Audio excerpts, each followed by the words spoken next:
So let me see if I've got this straight when it comes to MAGA. They believe that the news is all fake, that mainstream media all has an agenda to make Trump look bad. And they say that the mainstream media can twist the narrative to suit their own agenda and make a political rival look bad. They say that, and by the same token, they also say that Kamala Harris should go out there and she should take more interviews with mainstream media and sit down and take more questions from the very people that they claim have an agenda. You can't really make it make sense.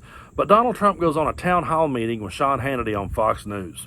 And this was so cringe because it was just nothing but softballs. And if this is their idea of engaging with journalists, then it's absolutely laughable. It truly is. Because here is Trump sitting with Hannity, and man, Hannity is just flat out blowing him here. Take a look. Let me ask you a more personal question, because you paid a very big price for getting into the political arena.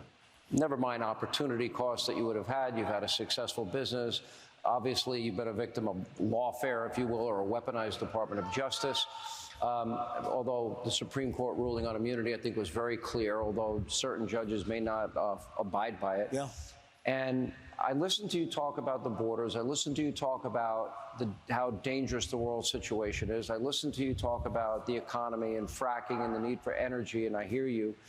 And then I asked myself, okay, why is this different? If 2016 was about the forgotten man and forgotten woman, what is 2024 about? So it's not that different. It's still about the forgotten man and the forgotten woman. The people are being treated horribly in this country. We're a country that's being laughed at all over the world. And I'll be honest, if Joe Biden would be a great president, I would be happier than being the worst president in the history of our country, because I want to see what's good for the country. And I would have been very happy. I have very nice places I could be. This is not easy. I got shot at. You know, I mean, I got hit. I got hit. I could have been all over that place. I could have. But you know what? It's very simple. And it starts with make America great again. That's what we have to do. It makes me... One of the most annoying talking points that I hear from MAGA these days is that Donald Trump didn't have to be doing any of this. He never had to run for president. He had a good life. He loved this country so much that he ran for president, and then it got unjustly taken away from him. And he could have just went home again, but he come back because he loves us so much. And he could have been at Mar-a-Lago. He could have been on a beach. He could have been living the good life. I wished he had of. I wish he would have just stayed out of it, because all he did was sow distrust in our system. All he did was sow distrust in science and medicine and our democracy. So I really wish he'd have just stayed on a yacht somewhere or just made some stupid reality show for people to sit and look at, because bringing that reality show act onto the main stage in the political arena has done nothing but damage to this country. But as this interview just continues to go off the rails, Donald Trump forgets who he's running against. Take a look at this. Imagine New Hampshire voting for him. Anybody in New Hampshire, because they're watching right now, but anybody in New Hampshire that votes for Biden and Kamala, I really think I can't count the times that Donald Trump has forgot who he was running against. There's times that he said he beat Obama in 2016, and there's times that he said he was running against Obama in 2020 and things of that nature. And whenever he has those slip-ups, those goofs, because that's what they are, they're absolute slip-ups on his part, but whenever he has those, MAGA always tries to paint it like, oh, well, he's just saying that because, see, Biden's really in charge, and he knows he's running against her, but Biden's the one that's really in charge, so that's why he said Biden. And see, Obama's really in charge, so that's why he said Obama. And, you know, Obama was really the president this entire time. And it's so warped when you see them sit and talk about how that, like, Trump is the president. They'll say Trump is the president of the army and the military, and Biden's the fake president. Anything good that's happening is Trump, and anything bad that's happening is Biden, or it's Obama, or it's whatever. And it's just so hard to follow. I'll tell you what else is hard to follow.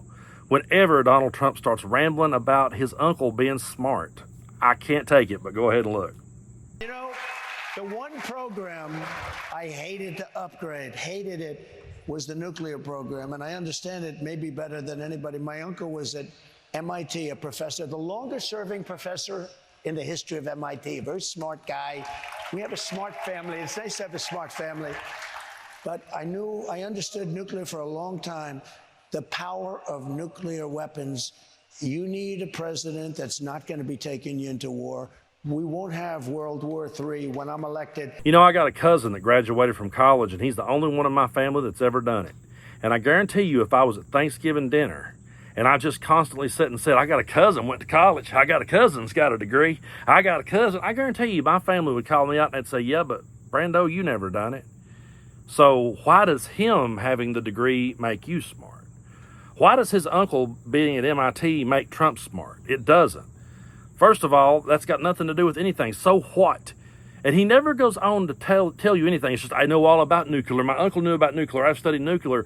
But he never actually breaks it down and tells you. And if he does, it's his ridiculous battery and shark rant. And then he sits and says that it's all just a weave. He's weaving these points together. And there are people sitting there cheering this batshit insanity on. And here they are now. One of the biggest conspiracies now is that Kamala really didn't work at McDonald's. Oh, man, they're really cooking on this one. I've listed him 100 times, working in the service industry and bartending and cooking and washing dishes and construction. Not McDonald's, that was a lie. And I By the way, she didn't work at McDonald's, right? She did not. Well, there's no evidence of it. Did she so work far. at McDonald's? Because So far, no evidence. I don't think so, based on what I saw. Here's my question. So how many of you out there have ever left an employer off of an application? Everybody watching this video, but they will grasp at these straws and they will act like it is the biggest deal ever. And all the things Donald Trump does, it's like that all just gets swept under the rug and they will get fixated on did she or did she not work at McDonald's, like that's a big deal. And then they wonder why we call them weird, and oh yeah, they get really offended when we do. Take a look at this. Not weird. He's a solid rock. I happen to be a very solid rock. We're not weird. We're other things perhaps, but we're not weird. But he is a weird guy. He walks on the stage. There's something wrong with that guy. And he called me weird. And then the fake news media picks it up. That was the word of the day. Weird, weird, weird. They're all going, but we're not weird guys. You know what's funny about that? Donald Trump has been called racist and he's not got as offended. They've been called homophobic and transphobic and anti-Semitic, and hell, they've even been told that they were Russian stooges, and none of that stuff offends them. What really got under their skin was like, we're weird. I think it's because they knew they were all those other things. They didn't realize that they were weird. I would understand it better if the reaction was, yeah, so what? We're weird. Who cares? That would have actually been mine if someone had called me weird, because there is the good weird that we've talked about here on the channel before.